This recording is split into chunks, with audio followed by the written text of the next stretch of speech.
And we're live again with a conversation on EMCC capabilities and indicators and standards, especially around individual coaching. Kirsten, really lovely to see you again in this conversation because I know that there's plenty that we can learn from you. Thank you for being here with me. Sorry, I'm somehow my hair is doing weird things today. All good. That's linked. I can link it with this one today with the outcome and action orientation. Your action orientation. There's one rogue hair that's just getting in my field of vision. Okay, anyway. Okay, so action and outcome orientation is what we're looking at today. I think this is very, very similar to the ICF core competency number 8, facilitates clients' learning and growth. So if you're super interested in that competency, you might look on our YouTube channel. We have a video on that one as well. Yes, that's a good hint in there because I think we got a couple of feedbacks. I know for sure that I had people reaching out and saying, "Wow, that was so useful also for the CKA exam." So if you're prepping for your ICF CKA exam, also take a look in there because it might be good to just go have a refresh of the core competences.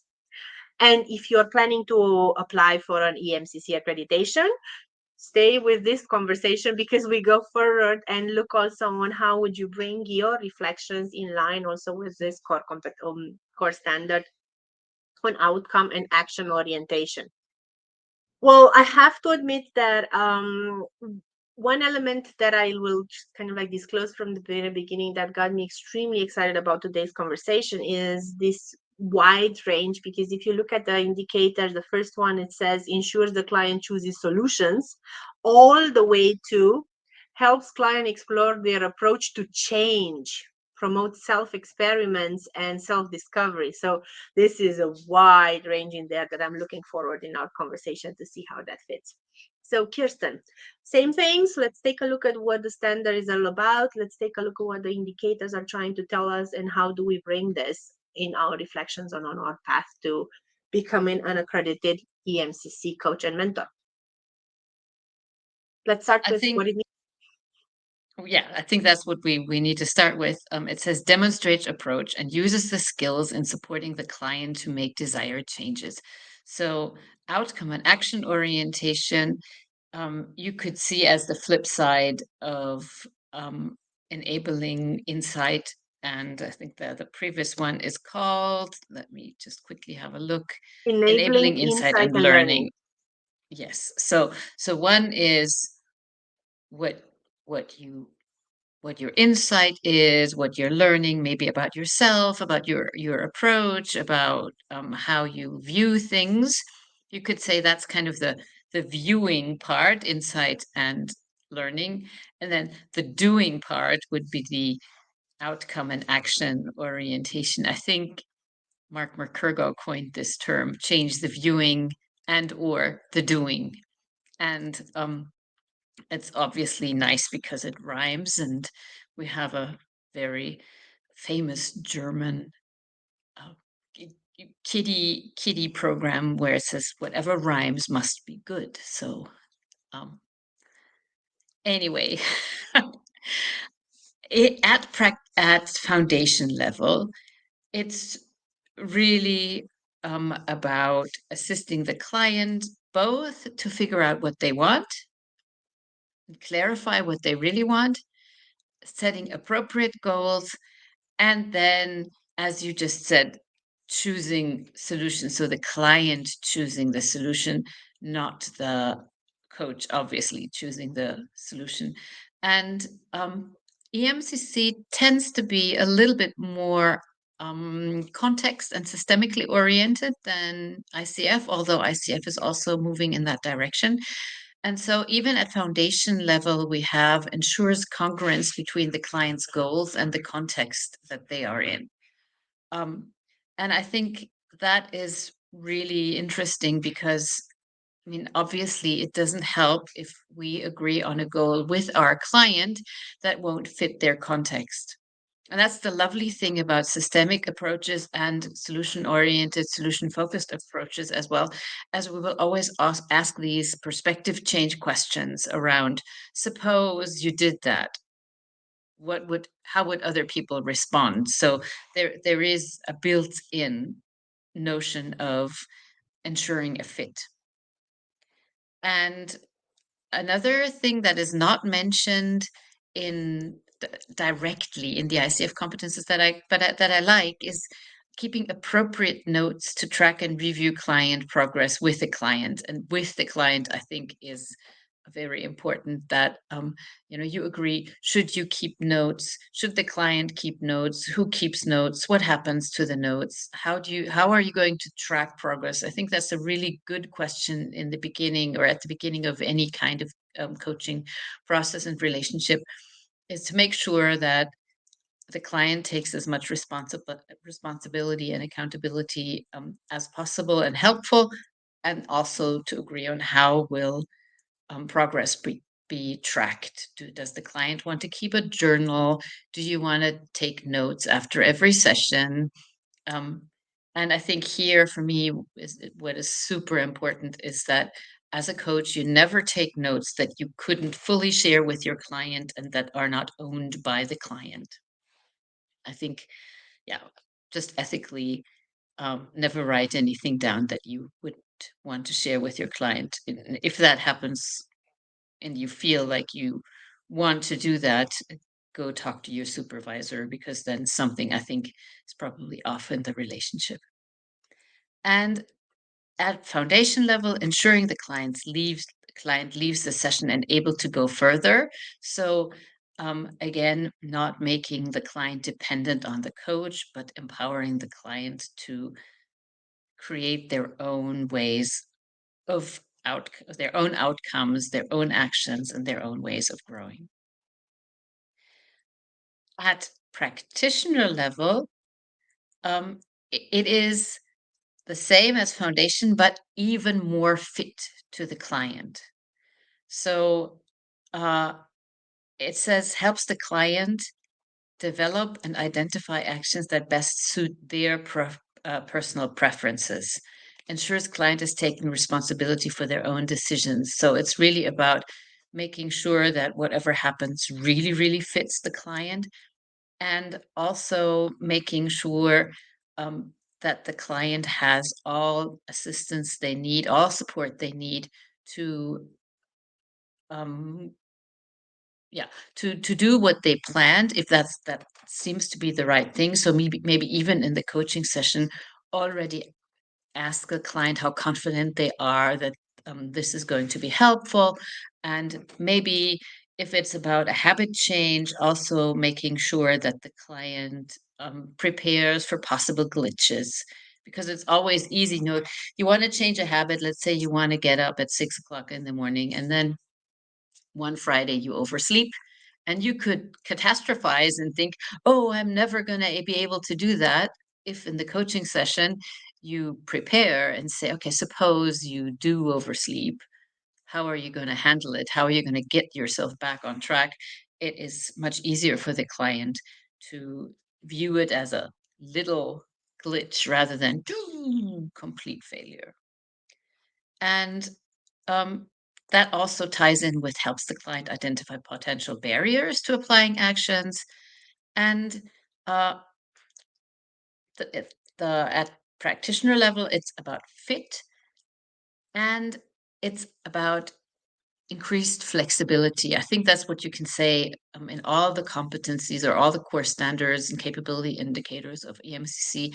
It starts with foundation being able to do the thing, and then moves toward mastery, being ever more responsive and ever more flexible. So then at practitioner level, it says describes and applies at least one method of building commitment to outcomes. And then at senior practitioner, you're supposed to have more. And at found at practitioner level, you not only take notes, but you also review with the client the progress. And of course, I mean, if you're taking notes, I mean, they are there for something. So probably, you know, even at that foundation level, you'd want to be using the notes for something.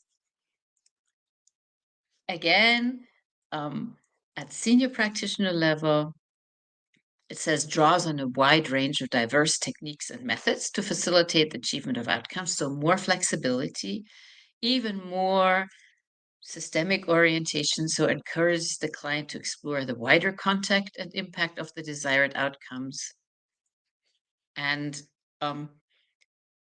helps the client to explore their approach to change, as you said in the beginning, promotes active experimentation and self discovery. And I think that is very helpful if clients want to, obviously. I mean, if they don't want, they want to, that's their right. But looking at, okay, so how not only inviting the client to change something, but also thinking together with the client, well, if you're changing something, how do you usually go about it? What works for you? Because not, not one approach fits everybody. And this kind of self discovery around how do I successfully, I as a client successfully um, attempt to change anything, to develop a new skill, to change something in my life. And the last one, of course, makes me chuckle because it's such a no-brainer in solution focus, is works effectively with resistance to change. And I think in solution focus, we just think, well, resistance, and I think I've said that 1,000 times before, but resistance is not something that the client has. It's not something in the client. Resistance is something that happens between client and coach. So the coach has this interpretation, the client is resistant. And that interpretation is the problem, and not the resistant in the client. In Zuckerberg and Steve DeShazer, one of the two major founders of the solution-focused approach, buried resistance in their backyard sometime around 1984.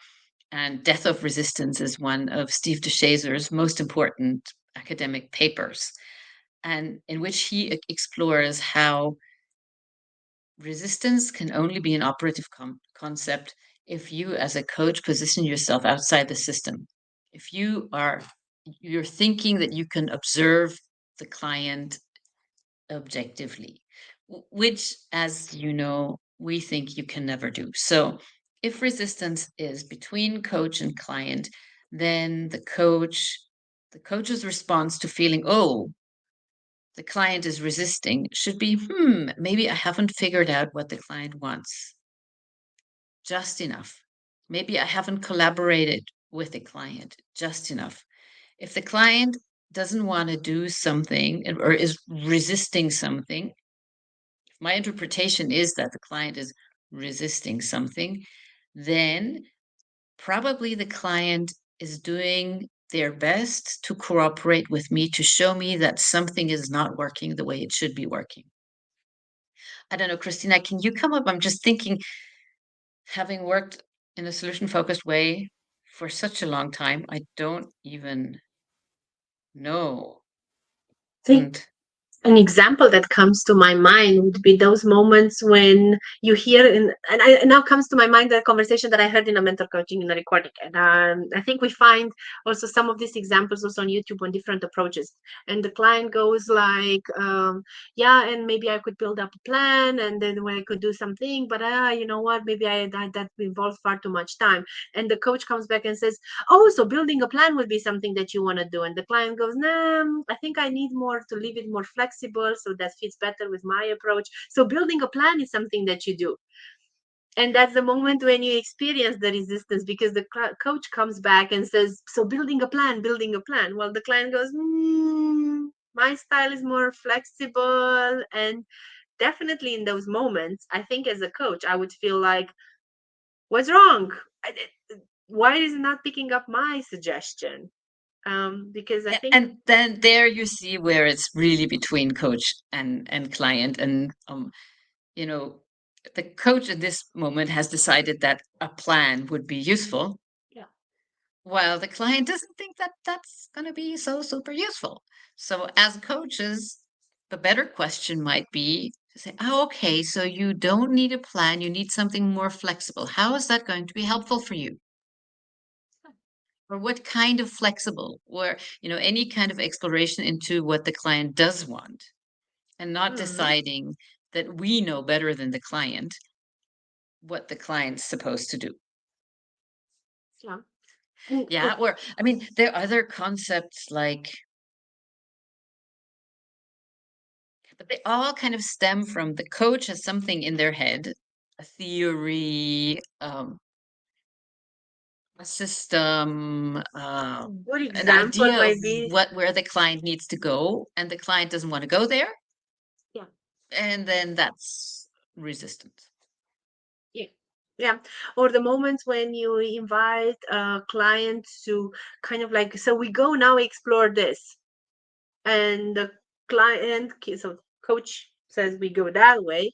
And the client keeps on hinting that today probably I would feel more useful if we focus on something else. Or, yesterday I was thinking that I'd rather talk to you about today on how do I grow in my job. Yeah, but on our plan here of our coaching sessions, we had that today we talk about your trip to Barcelona. So we should go talk about the trip to Barcelona. Yeah, I think right now what I would need most is to have this conversation on what is my next career step. And then again, we see this difference between coach sticks to their plan while the client needs something else in that session. Where I've heard in assessments, PCC and MCC assessments, I've heard questions like, so by doing blah blah blah, what are you avoiding? So the assumption is that the client is avoiding something, and that's the coach's assumption. I think the question is okay as an insight generating question if you do, what if you are what if anything are you avoiding? So to leave the room open for, I'm not avoiding anything, go away, coach. So Mm. it's like, yeah. And um I don't think resistance to a desired change really exists. If it's the client's desired change, I would say the client decided. Client knows best. Client knows what they're hoping for. Um, and you know what I'm picking up from all of this conversation, actually, but also based on the elements that you were bringing earlier with clients, solution, and how do they want to get there, and all of that thing. That at the end of the day, our role is to make sure that we are not creating a dependency between the coach and the client, that those solutions and those paths towards growth or towards whatever their desired future is created in a sustainable manner, so that whenever the client comes back in a similar situation or in a situation where they can benefit and draw from this case or thing that we are talking now, they can also have the tools and awareness and process and whatever they need to go back and sustainably think about what can they do in those kind of cases. So this is the other I think element. that reminds me of my very first coach training with Peter Szabo and I think Daniel Meyer at that time, Solution Surfers 20, 30 years ago or something, where they said one of the main jobs of a coach is to make yourself superfluous as quickly as you can. So shout out to Solution Surfers. That's so beautiful. And I think that's one element that I see as a kind of like resonating as a parallel between EMCC now that we went through the indicators and ICF that we've mentioned in the beginning with the core competency number 8. This desire of bringing the client in a state where they can draw on from the conversation on the actions that they want to take and how they want to do them, and also this idea of being able to share the notes and making sure that they have all of the resources that they need to grow towards their desired future. It's a big similitude between the two organizations, between the two sets of core competencies. And again, Solutions Academy tends to disagree on a few finer points that relate to being even more keen on non-interpretation and not assuming it and not judging our clients, but being with them, appreciating them, and working with their strengths rather than on their deficits. Well, thank you for this walk through not only the EMCC, but also bringing a bit of the ICF. And I think I really appreciated that we had the space now to bring also these elements of how SF would actually support the coach to grow towards obviously the competencies and the indicators, but also in towards serving our clients towards their best benefits. So thank you very much for that, Kirsten. And we have two more to go. We see each other next time. We take a look at the standard number 7, which I find it interesting because now we move outside of the kind of like of the coaching setup. We move with the next standard towards the use of models and techniques. It's like a general thing related to the coach, and the next one, the 8, is again related more on what the on the coach itself. So thank you very much for this walk, and see you next time. If there's anything in the meantime, you know where to find us. Just reach out through contact page, solutionsacademy.com/contact, or come to a meetup. You find all of the meetups on the registration page. Join us. We have plenty of things that we can do. See you soon then. See you. Bye-bye.